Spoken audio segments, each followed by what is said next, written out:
এক সময়ের কথা, এক ঘন সবুজ জঙ্গলে অনেক প্রাণী বাস করত।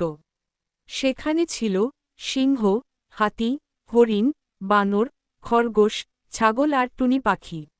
সবাই মিলেমিশে বেশ ভালোই ছিল। তবে সম্প্রতি জঙ্গলে একটা নতুন চিন্তা এসেছে, জঙ্গলের জন্য একজন নেতা নির্বাচন করা দরকার। প্রাণীরা সবাই মিলে একত্রিত হল। বড় একটা সভা ডাকা হল বনজুড়ে। হাতি মূর্খ ছিল না, বলল, আমরা একজন বুদ্ধিমান ও সাহসী প্রাণীকে নেতা হিসেবে চাই, যে সবার ভালো চাইবে। প্রথমে সিংহ দাঁড়াল। সে গর্জন করে বলল, আমি জঙ্গলের রাজা, তাই আমিই হব নেতা। তবে বানর সঙ্গে সঙ্গে হেসে বলল, রাজা হওয়া আর নেতা হওয়া এক কথা নয়।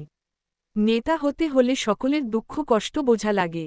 তারপর হাতি বলল, আমার শক্তি আছে, আমি সবাইকে রক্ষা করতে পারি, তাই আমিও নেতা হতে পারি। তখন ছোট্ট খরগোশ দাঁড়িয়ে বলল, তবে আমাদের মতো ছোট প্রাণীদের কথা কে বলবে? আমাদেরও নিরাপত্তা দরকার। এইভাবে একে একে সবাই নিজেদের মতামত দিতে লাগল।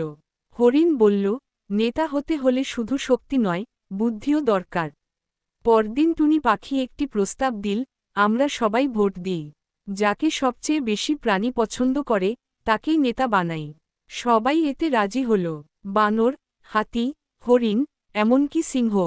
টুনি পাখি নির্বাচনের দায়িত্ব নিল। সে বলল, নির্বাচনে সবাই প্রার্থী হতে পারে, তবে সবাইকে একটি প্রতিশ্রুতি দিতে হবে, সে সবার ভালো চাবে। প্রার্থী হল সিংহ, হাতি, বানর আর হরিণ। ভোটের দিন এলো। সবাই শারীরিকভাবে দাঁড়িয়ে ভোট দিল। ছোট বড় সব প্রাণী এতে অংশ নিল। শেষে দেখা গেল, সবচেয়ে বেশি ভোট পেয়েছে হরিণ। কারণ সে ছিল শান্ত, বুদ্ধিমান, আর সব প্রাণীর প্রতি সহানুভূতিশীল। সিংহ গর্জন করলেও ভোটে হার মেনে নিল। সে বলল, আমি বুঝেছি, নেতৃত্ব মানে সেবা করা, রাজত্ব নয়। হরিণ নেতা হওয়ার পর সে নিয়ম করে সবার নিরাপত্তা, খাদ্য, আর শান্তি নিশ্চিত করল। সবাই খুশি হল, আর টুনি পাখি ছিল তার পরামর্শদাতা। এইভাবে জঙ্গল আবার শান্তির জায়গায় পরিণত হল। মোরাল, নেতা হওয়া মানে শুধু ক্ষমতা নয়, বরং দায়িত্ব ও সেবার মনোভাব।